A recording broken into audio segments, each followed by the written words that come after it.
Hello, কেমন আছো তোমরা সবাই? তো চলে আসলাম কালী পুজোর দিনের পরের ব্লগটা নিয়ে। তো আগের ব্লগটাতে তোমরা দেখেছো আমি কালী পুজোয় বারাসাত থেকে ঠাকুর দেখে ফিরেছি। তো ফিরে আগেই হাত মুখ ধুয়ে সন্ধেটা দিয়ে নিলাম। তারপরে যেহেতু কালী পুজোর দিন ছিল, আগের দিন আমরা 14 শাক খেয়ে 14 প্রদীপ দিয়েছিলাম। তো পরের দিন যেহেতু মোমবাতি দেওয়ার থাকে, তো বাড়িতে ফিরে আগেই সন্ধ্যা দিয়ে তারপর সবাইকে বাড়ির সমস্ত স্থানে দেখো মোমবাতি জ্বালিয়ে দিয়েছিলাম। তোমাদের দাদাভাই মোমবাতিগুলো বসিয়ে দিচ্ছিল, আমি আর পিসাবুড়ি মোমবাতিগুলোতে আলো দিয়ে দিচ্ছিলাম। তো তারপরে রেডি হয়ে নিলাম, বেরোবো। সেটাও তোমাদের সঙ্গে একটু পরেই শেয়ার করছি, দেখতে থাকো। হ্যালো, আবার রেডি হয়ে নিয়েছি। তো দেখো আমরা রেডি হয়ে পড়েছি। আমি আবার এই শাড়িটাই পরেছি, আর পিসাবুড়ি পরেছে ওর লেহেঙ্গাটা। তো এইরকমভাবে সেজে নিয়েছি। চটজলদি আর কি সাজবো, তো এবার যাব আমার দুই বান্ধবীর বাড়ি, যেহেতু ওদের বাড়ি লক্ষ্মী পুজো আছে।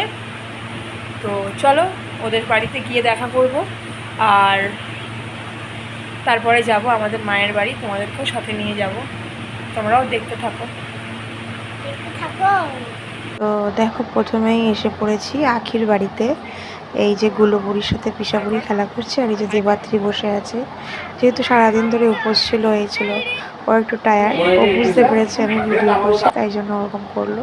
তো এই যে আমাদের মা লক্ষ্মী, আমাদের এখানে যেহেতু পালিতে পুজো হয়, তো সেইটারই দেখানো হয়েছে। তারপরে দীপ্তিদের বাড়িতে গেছিলাম। দীপ্তিদের বাড়িতে জানো তো, এই ছোট লোকটা হাই করবে না, ঠিক আছে?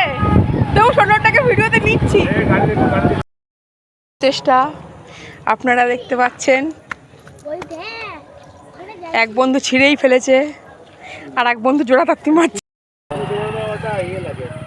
তো আমরা এখন মায়ের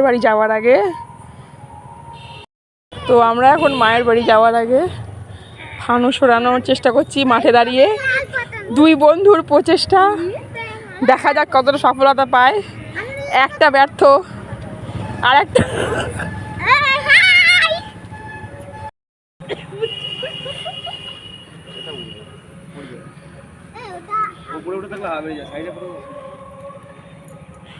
তো তোমরা আশীর্বাদ দাও, দুই বন্ধুর প্রচেষ্টা যেন কাজে দেয়, ব্যর্থ যেন না হয়,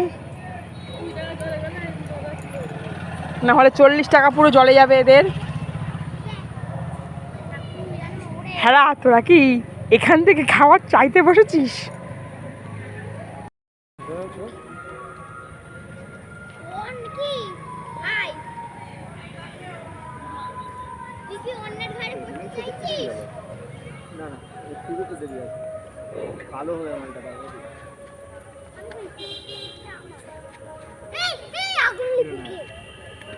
কি সর্বনাশ!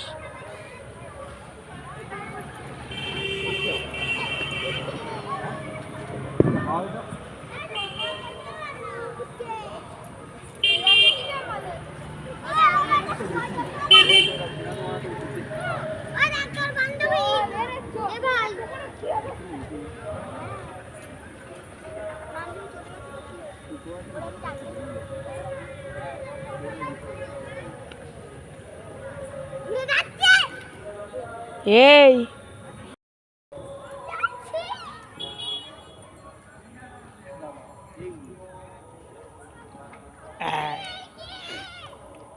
তো দুই বন্ধুর প্রচেষ্টা কাজে দিয়েছে, ফানুস উড়ে গেছে।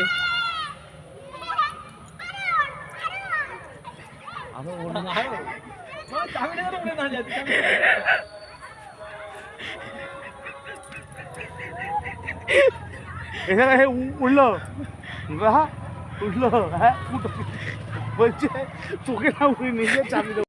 তো তোমরা দেখতেই পেলে আমরা দীপ্তিদের বাড়ির থেকে বেরিয়ে গাড়িতে করে একসাথে ওরা ওদের মতো বাইকে আসছিলো আর আমরা আমাদের মতো বাইকে আসছিলাম। আস্তে আস্তে মাঠে দাঁড়িয়ে দুজনে দুটো ফানুস কেনা হয়েছিল।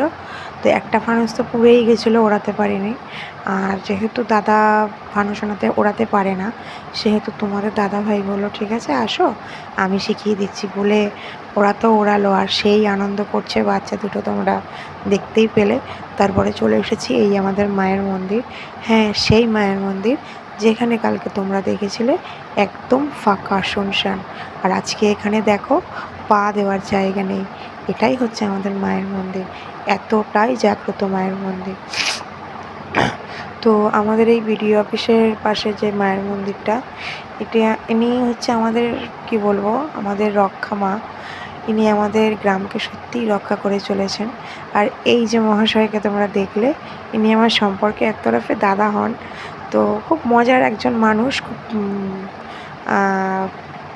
কৌতুক টাইপের একজন মানুষ। তো দেখা হলো অনেক দিন পর, তাই জন্য নমস্কার দিলেন।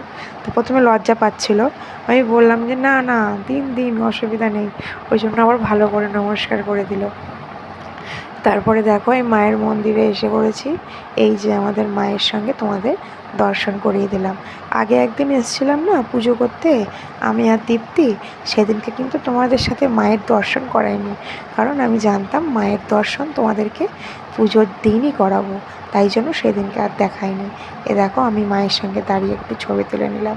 তারপরে কি এখানে আমরা সবাই দাঁড়িয়ে একটু ছবি তুলে নিচ্ছিলাম। এই যে আমরা দুই বান্ধবী তুললে হবে, এদের দুই বন্ধুরও তো তুলতে হবে বলো। আর সেই সময় জানো তো আমি যখন ওই ভিডিও করছিলাম মাঠে দাঁড়িয়ে, তো তখন আমার হাতটা এমনি বাই চান্স ছিঁড়ে গেছিলো। তো দীপ্তি তখন বললো যে না আর পরে লাভ নেই, তাহলে তুই খুলেই ফেল, তোকে এমনি খালি গলাতেই ভালো লাগছে। তারপরে একটু ফটো সেশন করে অনেক কষ্টে, তখন রাত কটা বাজে 12:30, সেই সময় আমরা বসে পড়েছিলাম খেতে। আর দীপ্তিরা যেহেতু সারাদিন উপোস ছিল, ওরা অন্নভোগ করবে না, ওদের সেই দিনটা কোনো অন্ন মুখে তুলতে নেই। তো ওরা সেই জন্য প্রসাদটা আর নেয়নি, ওরা চলে গেছিলো। তো ওরা চলে যাওয়ার পরে অনেকক্ষণ আমি বসেছিলাম। তো বসে থাকার পর তোমাদের দাদাভাই একটা সিট পেয়ে, তিনজনের তিনটে সিট পেয়ে আমাদের ডাকে। তারপর আমরা এসে খেতে বসে পড়ি। সেদিনকে ভোগে ছিল খিচুড়ি, প্রথমে দিয়েছিল ফল প্রসাদ, তারপরে ছিল খিচুড়ি, তারপরে ছিল আলুর দম, তারপরে ছিল পরমান্ন। তো এই ভিডিওটায় তোমাদের কার কেমন লাগলো তোমরা অবশ্যই আমাকে কমেন্ট করে জানাও। আর ভিডিওটা তোমরা কে কোথা থেকে দেখছো সেটাও আমাকে কমেন্ট করে জানাও।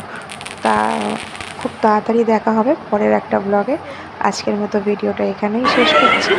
টাটা।